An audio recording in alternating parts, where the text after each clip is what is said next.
Il était une fois un vieux meunier qui avait 3 fils.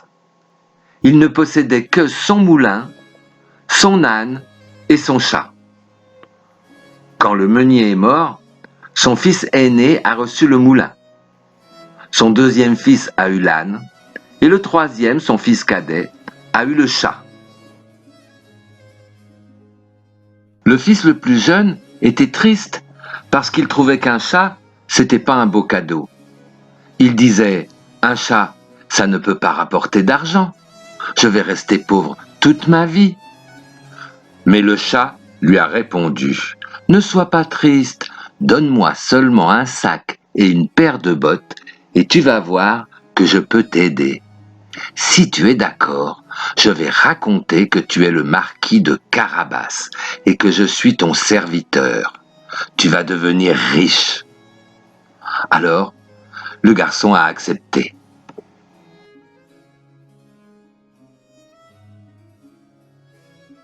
Après avoir enfilé ses bottes, le chat a mis des carottes dans le sac et il est parti dans les champs. Il s'est couché dans l'herbe et, très vite, un lapin s'est approché. Le chat a fait semblant de dormir.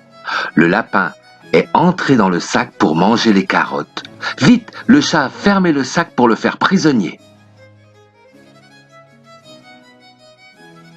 Ensuite, le chat est allé chez le roi. Il lui a donné le lapin en disant « Mon roi, voici un lapin. C'est mon maître qui vous l'offre. Mon maître, c'est le marquis de Carabas. » Le roi était très content. Il a dit « Merci. » Une autre fois, le chat a capturé 2 perdrix. Il les a apportés au roi en disant « C'est le marquis de Carabas qui vous les envoie. » Le roi était de nouveau très content. Tous les jours, le chat faisait des cadeaux au roi, en disant à chaque fois « C'est le marquis de Carabas, mon maître, qui vous l'offre. » Le chat savait que le roi allait souvent se promener en carrosse au bord de la rivière avec sa fille, qui était une très belle princesse. Un jour que le roi s'approchait de la rivière, le chat a demandé à son maître de retirer ses vieux habits tout usés et d'aller se baigner dans la rivière. Il cacha la veste usée, la chemise, le pantalon et même les chaussettes sous une grosse pierre. Quand le carrosse s'approcha, le chat barra la route en criant « Au secours, au secours, le marquis de Carabas va se noyer !» Alors, le roi demanda à ses gardes d'aider vite le marquis de Carabas à sortir de l'eau. Le chat expliqua que des voleurs avaient pris les habits de son maître et l'avaient poussé dans l'eau. Comme le marquis était tout nu, le roi lui prêta de beaux habits. Une veste en velours rouge, un pantalon en chevreau, des chaussures en cuir, un chapeau en feutre et un collier en or. Ensuite, le roi invita le marquis de Carabas à monter dans son carrosse avec lui et sa fille. Et ils continuèrent la promenade tous les 3. Au sommet de la colline, le paysage était superbe, avec des prairies et des champs de blé. Le marquis était si beau avec ses nouveaux habits que la princesse est tombée amoureuse de lui. Et lui, il tomba amoureux d'elle. Pendant ce temps, le chat avait couru devant le carrosse. Au bord de la route, il y avait un pré où les paysans coupaient de l'herbe. Il leur dit « Le roi va passer par là. Vous allez lui dire que ce pré est au marquis de Carabas. Sinon, je vous tords le cou. » Quand il arriva, le roi demanda « À qui est ce beau pré ?»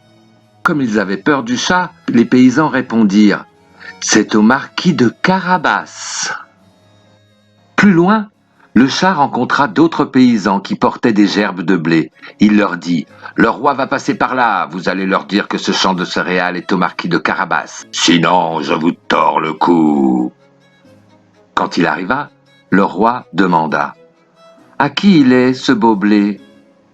Comme ils avaient peur du chat, les paysans répondirent « C'est au marquis de Carabas. » Le roi se disait que le marquis de Carabas devait être drôlement riche. Encore un peu plus tard, le chat qui courait devant le carrosse arriva au château d'un ogre très cruel et très riche. Tous les terrains autour du château étaient à lui.